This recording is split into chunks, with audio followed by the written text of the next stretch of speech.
Dr. Papoy makes the androids of Universe 7 an offer that they cannot refuse, and that is free upgrades in order for them to even be viable as combatants in the upcoming Universal War. And 18 and 17 are ready to go. 18 is wearing the exact same outfit she wore back in Dragon Ball Z, as 17 wears exactly what he wore back in the Tournament of Power. And as 17 says goodbye to his smoking hot wife, they will be taken to a different dimension, a different universe, with Dr. Papoy with his new invention called the shinbot that is able to take them wherever they want to go. But before they leave, Hercule and Boo stop them, and we get some of the most hilarious dialogue that we've ever seen from Hercule. Hello there, we come to you at the request of the mayor. The only electronic devices still working at the town hall all burnt out. After indicating the position of Krillin's house for a brief second, the presence of an unknown device. Has the war started, or is it a false alarm? This entire dialogue text basically shows that Shinbot burned out all electronic devices in the area, but I find it hilarious that it's coming from Hercule.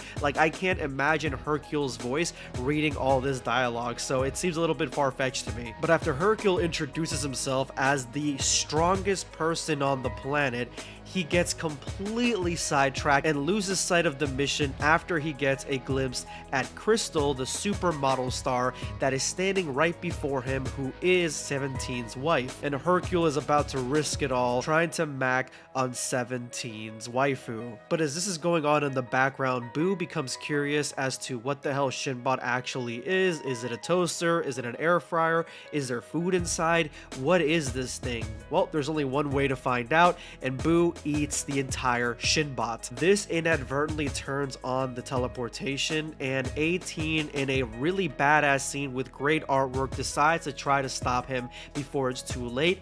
But unfortunately, Boo has been teleported somewhere unknown to a different dimension. But because there was no coordinates for Shinbot to take Boo into any other universe, there's nowhere else for him to go. Shinbot takes Boo to a different dimension in this same universe, and that is the Demon Realm.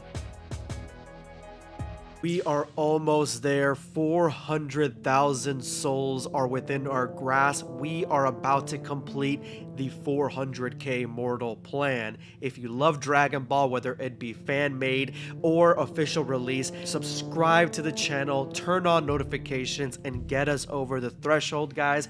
Once we reach 400k, I have a special surprise for each and every one of you. Universe 11, we cut back to Gohan's main mission to take the package away from the villain's hands, and because he's being stopped by guards and henchmen, he has no other choice than to actually beat their ass. After the commotion, the Pride Troopers come in and try to save Gohan, fearing the worst because remember, this is his first undercover mission. But Gohan obviously is fine. The police are there, the army's there, and they're all going to arrest the evildoers. And Dispo even asks Gohan, why did you just walk through the building and walk out the front door when you could have just flown out the window you came in from? And Gohan really doesn't have a solid answer for that. But after that, it is time to celebrate, and the general takes an immediate liking to Gohan, asking him all sorts of questions about his family. To everyone's surprise, Gohan explains that he has a daughter and a wife waiting for him back at home, and Dispo actually has a litter of his own. But then we get to the most badass scene in this chapter. Cross paths with death, but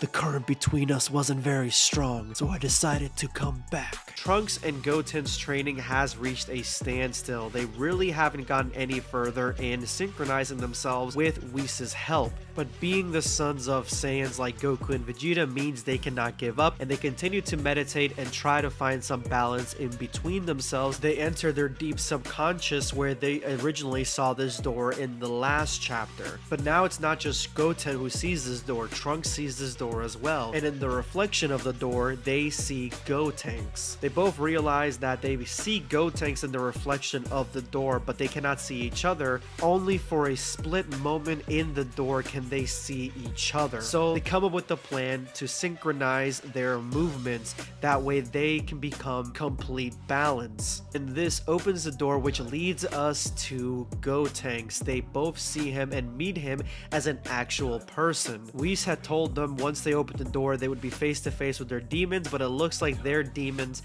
is Gotenks. The training has finally paid off because now they know that they need to be in complete sync even without being Gotenks, so they need to do this when they are both separate entities. And with that said, they press the button to Whis' machine at the exact same time with the exact same energy and the exact same method, and that brings full synchronization, and Whis has finally had them complete the first part of their training. As one level of training ends, another begins, and Whis knows now that Beerus is heading back to his home planet. And much to the Oracle Fish's protest on coming along or not being left behind, Beerus will go home because, in his own words, with the war approaching, the only company I need is that of the perpetuity of silence, so I'll go alone. That's my last word. Beerus dons the sickest outfit that we've seen Beerus ever have in any Dragon Ball fan manga or animation. This is complete fan-made fan art type of outfit, and I 100% love it. I missed that feeling. So you came too? Yeah, I've been waiting for you for a month, you idiot. I haven't been here in over 1,000 years, father. How would he have acted in our situation?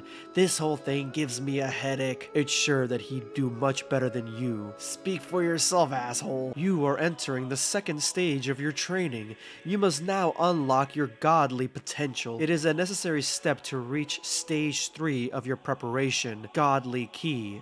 Good luck. I welcome you two to the planet Lestia. Here are 2 spheres of God Ki. My only advice, assimilate them. What? That's all? Are you kidding us? No, that's right. Assimilate them, after which this step will be closed. It's too slow. Here we go.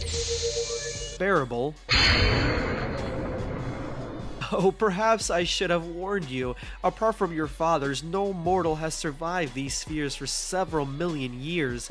It is a miracle that you're still conscious. What is this thing? What are we supposed to do? I'll be stronger than my father. I have to hold on. Damn it. Have I overestimated them? It was, however, only one of my spheres, less charged in energy. Whis, when you say assimilate, it means to keep this stuff in our body. Exactly, yes. I'll be stronger than my father. Back on planet Sadala, Vegeta meditates, trying to hone in as much of his godly ki as sanely possible, while Kefla is training Broly on how to come to terms and be one with the erratic Ikari ki that flows through his veins. Other Saiyans, as Kaba and Caulifla, are training and honing their Super Saiyan transformations, making them far more powerful and far more potent. But the king has come to finally put an end to all this training. Vegeta antagonizes the king, saying that he has come to witness their training several times over, but he has never once participated,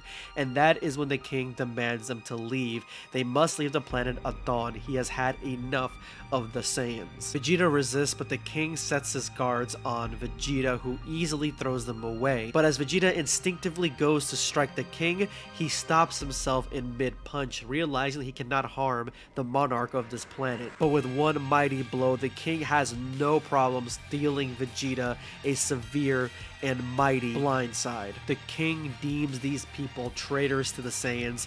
Any Saiyan that uses the Super Saiyan transformation needs to leave the planet at once, and this is where the battle begins. Vegeta is thrilled at the prospect of fighting the pacifist king, or so he says, and is actually surprised as to how powerful this normal king, who only seems to have base form, actually is. The king actually ends up catching Vegeta completely off guard with a tremendous ki blast, one that completely destroys the surrounding area, and Vegeta is on the back foot. Vegeta strikes at the king back and forth, and even condemns him for not joining the Tournament of Power to save his own universe, calling him a coward as Vegeta continues to attack and barrage the king, trying to get him off his guard. No matter what strike, what blow Vegeta deals the king barely moves an inch.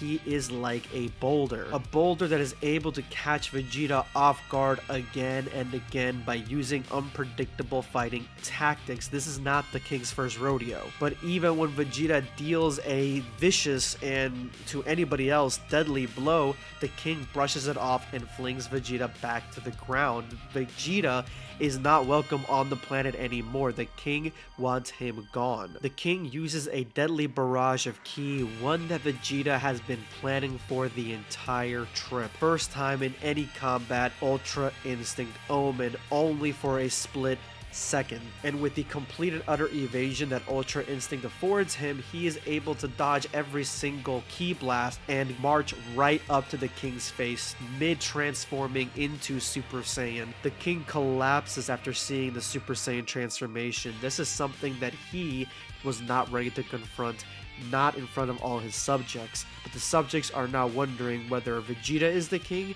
or the King of Sadala remains as the ruling monarch.